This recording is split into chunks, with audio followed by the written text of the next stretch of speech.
Listen, I'm sorry, but where I was at, this movie wasn't playing near me for the first week. Even this past weekend, it wasn't playing. But I was at work. I was like, what's playing? Just for giggles, because I was supposed to watch Song Sung Blue tonight. Dhurandhar was playing, and only for 3 days only. Monday, Tuesday, Wednesday. Monday, 4 showings. Tuesday, 1 showing. Wednesday, 1 showing. And I said, I gotta watch it. So I drove an hour to watch this 3.5 hour epic film. But the main question is, was it epic? Let's find out.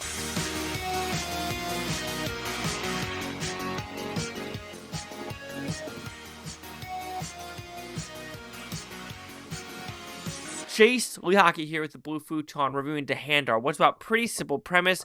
We have a agent from India going to infiltrate Pakistan, the gangs, the underworld, to try to figure out what is happening, what can they do to protect India's sovereignties. And this is based on true events about an Indian, government group of where they would take prisoners or people with nothing else left to lose and kind of make them like a Jason Bourne, if you want to put it that way, put them in the underbelly of other countries to help stop terrorist attacks, because Pakistan, according to this movie, and probably true as well, is they were behind the Hotel Mumbai, 9/11, and other attacks in the region and globally, just harboring Muslim hate, right? I hate to say it, right?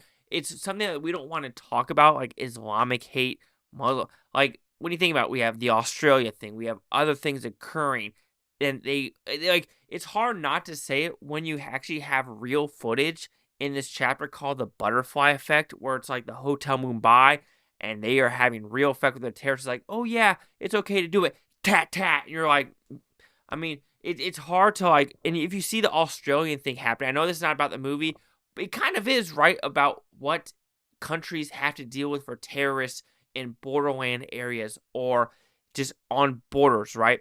And this movie talks about what people have to go through. And we don't realize, like, there probably are a lot of spies that we just don't know about, right? In America, how many times we've caught Chinese spies or people trying to steal government from, to send it to China. You don't think India probably has the same thing with Pakistan or Nepal or China as well? So it's a very universal story about that, right?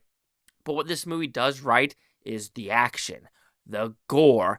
It isn't afraid to show fingers getting lopped off, heads exploding, bodies exploding. Because the the plane scene, it opens up with a holy shit moment with the plane hijacking, right? Then it goes into more of, going in a timeline center of what this agent of the CIA, not CIA, sorry, India intelligence agency is going through, of how we've got to this point where the parliament's getting attacked and they're blowing up suicide bombers and things like that. And it's a slow, methodical story getting to the end. Slow, I would say, is the wrong word, right? But you're trying to get it. It is a methodical movie trying to tell each character what they're going through and how they're going to interact with each different scenarios, because there's a lot of multiple aspects of backstabbing and things like that, right? And I would say 2 negatives, right, going into it, because it's on the top of my head, is the third act with this tactical force. You gotta learn how to shoot, right? If you're part of this tactical force and you're getting paid to do something very specific and to attack these people, this guy is in the middle of the road with no cover. That should be the easiest rat-a-tat-tat-tat-tat. He should be out. So that was an issue right there. And number 2, the love story, I think, was a little bit too tacked on for me. Like, I understand the whole option of why it's there to, like, have leverage with another one of the characters. I completely understand that.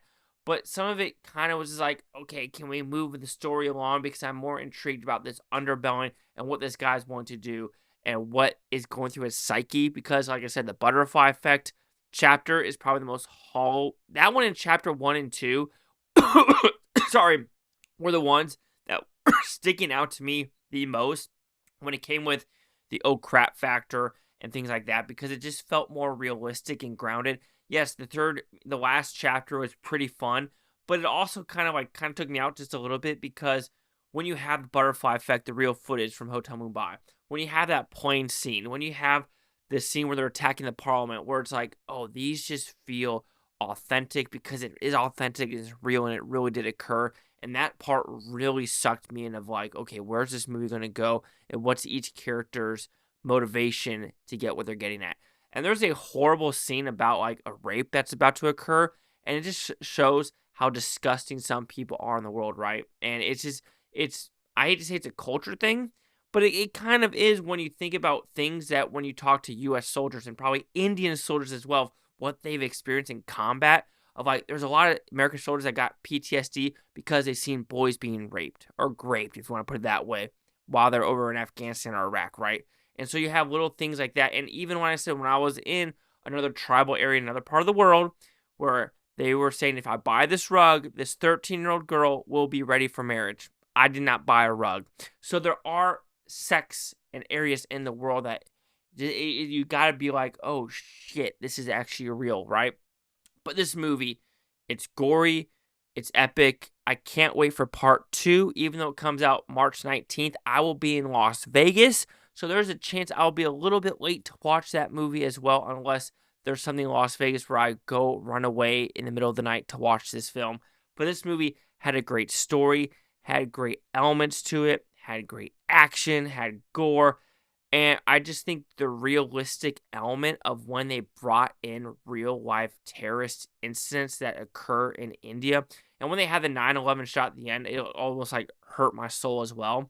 And I understand when Indians are watching this movie, they're having the same visual reaction of like the Hotel Mumbai with 9/11, even though it's not the same, body count. It's still a horrific terrorist attack that shook each country to the core, right? And you got to think about who did it, and it's time to like not beat around the bush and say who actually did it, because that one scene also where they're watching on TV and they're like telling the terrorists where they're at and where the Indian, police officers are coming through the 5th floor and everything like that, and how they're like saying all is great, all is great. They just care about just causing so much havoc in the world. Like, when people are like that, I'm not like saying everyone's like that, even though there's that the guy that's in UAE is basically like, you need to call the Muslim Brotherhood a terrorist organization.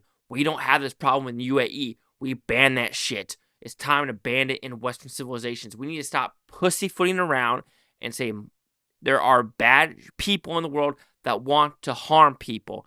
And if UAE, Saudi Arabia can actually designate people like this, why can't Western civilizations like America and some people in Europe? Like, what the fuck are we doing? And so this is bringing about visual reaction with me as well, watching this movie and seeing what's happening in the real world. Like, oh, this is a fake. Like, no. When you put real life footage in this movie of corpses, of real shit, you cannot not tell me it's fake. You just can't. Like I said, most of it was good. 95% of it was good. Like I said, glaring things was the last chapter really did bug me with is like, I understand what you're going for, but it took me out of the realism for the movie, and the blood plot, it kind of was a little tacked on, but overall, Dhurandhar, I'm glad I watched it. Oh, and let's also talk about the box office real quick before I give you my score. I've never seen an Indian movie that lost 13 theaters in America, but went up like 62 to 65% from last weekend. Bonkers. Absolutely bonkers. And I'm actually shocked it's this movie that did it. Like, it's maybe because it's kind of based on true events. That's why I did it. But shoot, RRR didn't even do it. But this movie, good. Watch it if you can, because Avatar is going to take a shit ton of screens. So Dhurandhar will receive a 4 out of 5 with Futons, which equals that to 80%. So let's see the critics and your scores that gave this one. Critics a 54% with 13 of them. Audience scored 95% with over 500. Let's see what these critics say. 3.5 out of 5, an 8 out of 10.